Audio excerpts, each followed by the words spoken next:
You know, everyone has had their doubts for years about some of those Muppets, that maybe they were guppets, gay puppets.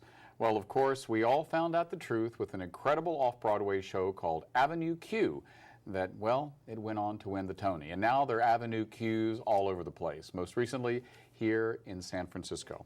Tonight we're going to speak with the director of San Francisco's Avenue Q, Dennis Lickteig. Welcome. Thank you. So, you're not a puppeteer yourself. No. But have you, I mean, is there a little puppeteer in the closet here? Have you become now a fan? Oh, I'm definitely a fan. And my partner actually is quite a good puppeteer. And, so you're married to a puppet? You're a puppeteer by marriage? There you go. No, he really enjoys it. He did it as a child and has had a continuing fascination with it. So, what is it about puppets? I think it's like, well, it's like acting in general. You can become somebody else, but it's still part of you. And so it's a mask of sorts, but it still allows a lot of you to come through, which is, for this show, really important. Because we don't hide the puppeteers. They're in full view of the audience. They're out of the closet. Basically. Yeah. When did you first become aware of the phenomenon that has become Avenue Q? It's funny, we were in New York on a theater binge trip, which we do every couple of years, and we were at this after-hours piano bar, and Jeff Marks, who was one of the writers of the show, he and his partner came in carrying 2 shopping bags, and it was an open mic thing. And I mean, and this was at a gay bar in the Village or something? No, it was Midtown. It was an after-hours, meaning after theater. Let out, and it was Broadway performers would come in and do songs and stuff. So these guys, anybody can come in and sing. They didn't really care. And so these guys came in. No one knew who they were. They had these 2 shopping bags. They says, "We want to do a song we just wrote." And then they pull out these puppets and start singing "My Girlfriend Who Lives in Canada," which, if you know that song, it was hysterical. And they said, "Well, we're in the process of writing this show, and we wanted to try out a couple songs."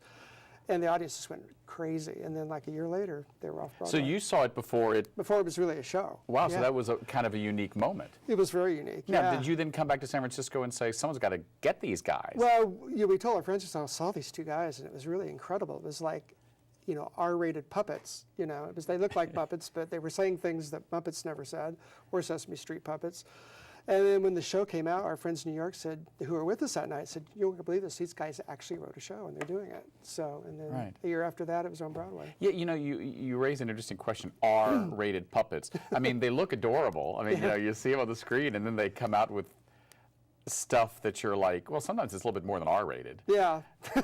And that's kind of the charm of it, in a way. It's like, imagining Miss Piggy talking like Margaret Cho. Exactly. Yeah, charm is probably an odd word to use, but it really is the charm of it. Right. That adults find themselves getting drawn into this entertainment device that historically has been just for children. And the fact that these puppets are saying and doing adult things, really adult things at some points, you kind of forget that you're watching a puppet. That's our goal anyway, because there are live characters that act beside the puppet characters. And the puppet director and I, Allison, she said, my goal is to make the audience forget that they're watching a puppet, because I want it to be so lifelike in the way that they talk and the body expressions, that sort of thing. Now, obviously, as the director of Avenue Q San Francisco, I imagine you've been in contact with the original creators of Avenue Q. Very peripherally, yeah. So you didn't see him again after that first night on the open mic? Not at all. So how do you license something like this? I mean, how do you get the right to do another Avenue Q? I mean, is each one completely different and unique? Well, you're kind of hamstrung a certain degree by the way the show's written. They don't require you to use like the original puppet designs, but they are available to rent. Some productions like ours commission a set of puppets to be made for the production, and they pattern the originals, and they're okay with that. There's no royalty infringement. They're pretty generous actually about that. And if you rent them from the licensing company, they look exactly like the Broadway ones did. But the advantage of doing them yourself is you can custom make them to your actors, and they have a little more control with them. So, is that the first puppet ever to win a Tony Award? Oh, I'm sure. Yeah. So, what do you think is the the key to the longevity of this? I mean, it seemed kind of, in a sense, like one of those one-hit wonder songs. Okay, Right. we've seen it, it's going to be gone, but Right. it's really proliferated.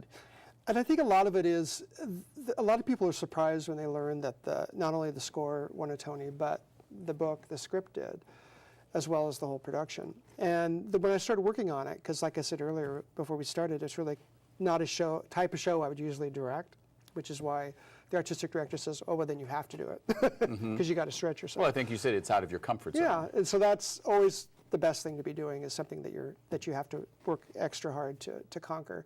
And the thing that I've discovered working with the script is there's a lot of really, not messages really, they're children messages, but I think for adults too, about acceptance, accepting other people that are different races, different combinations of lifestyles, and the fact that all these different type of people can live on one block, which is a metaphor for hopefully the world. Yeah. So talk to us, those of us who aren't familiar with the plot. Right. Who are the characters, and what is their interaction with each other? What is the plot? Well, the plot is about a block of Avenue Q, which is a block somewhere in Brooklyn, apparently, that is a rundown, cheapest place in town to live, which is where the main character, Princeton, comes upon it looking for a cheap place to live and discovers this block full of these really interesting characters.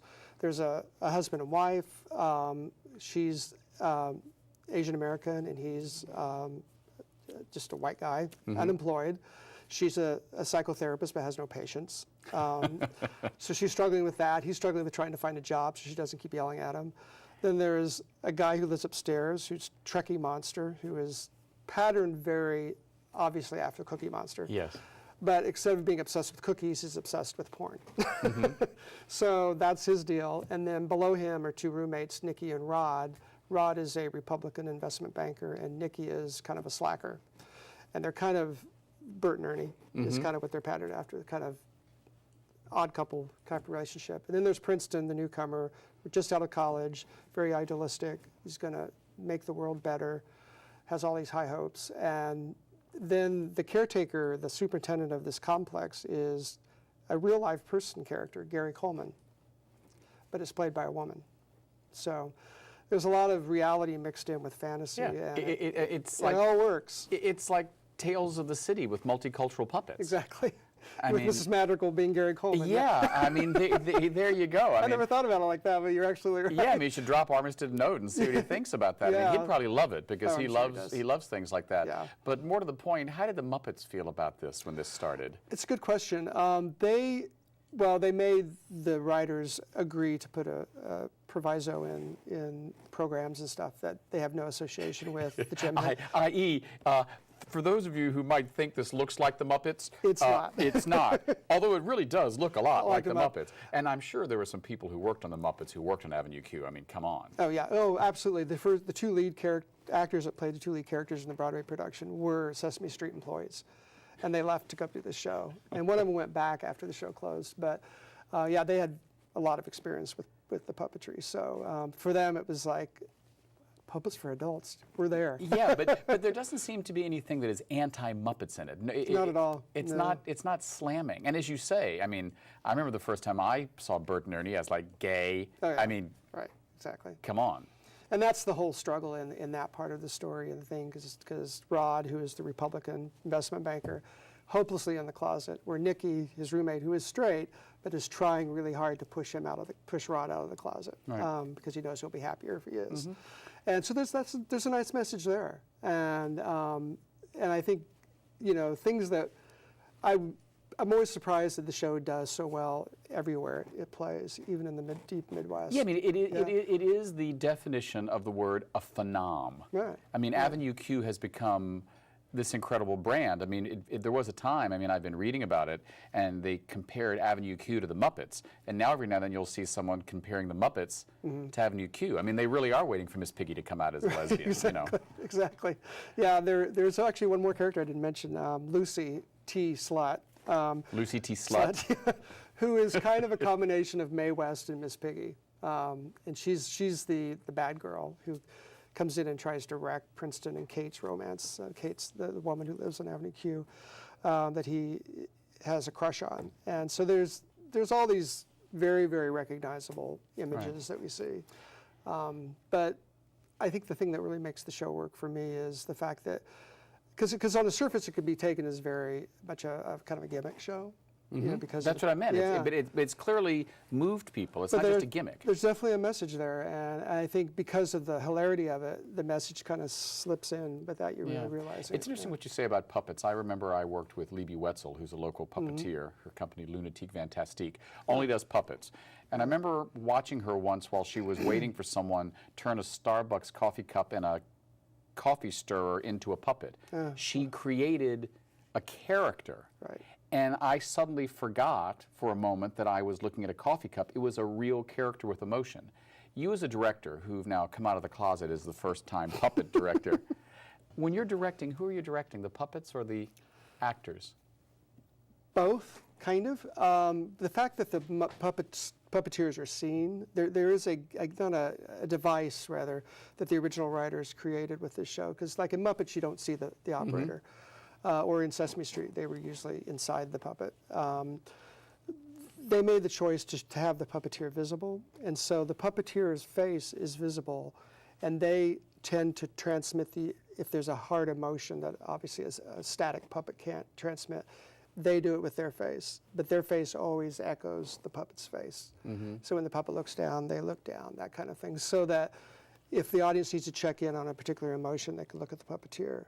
So in directing it, and it's very funny you asked that, because last night we staged a bunch of scenes, and I opted the first time through, it's like, don't worry about the puppets, just worry about yourself right now. So they just held their hand up where the puppet would be so we'd remember.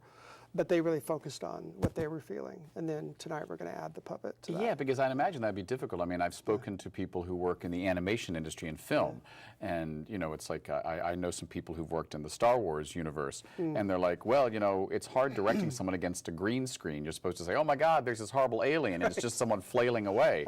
How do you get an emotion out of a puppet? It's all about, and this is interesting because Allison, our puppet director, choreographer, she's having them work a lot with how puppets breathe, which sounds ridiculous, but she said she wants the puppets to breathe with the actor that's operating them so that they're always connected. So they cease being a separate object, that they actually feel like they're part of them.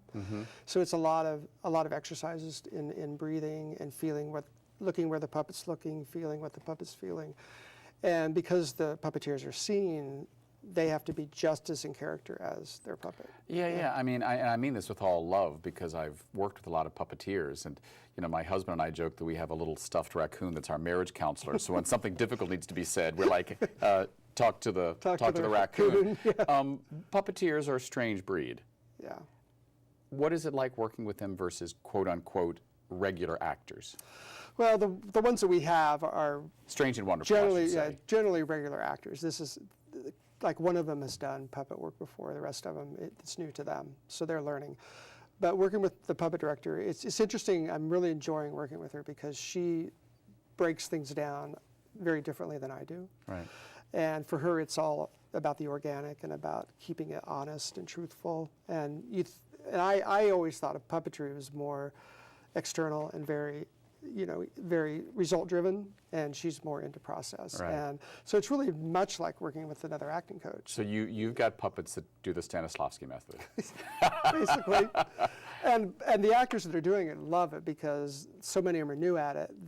They want to learn it the right way. Right. Yeah. In our closing moments, what message would you like the audience to take away from your production of Avenue Q? Well, the overarching message that I would like to take away would be that the world is full of all kinds of very different people, and they can all get along great if they just let themselves. Even if they have a puppet on their hand. Yeah, that's right. We've been speaking about Avenue Q. Next up, we're going to learn a lot about bears from Desmond Miller of San Francisco Bears. I'm David Perry. We'll be right back.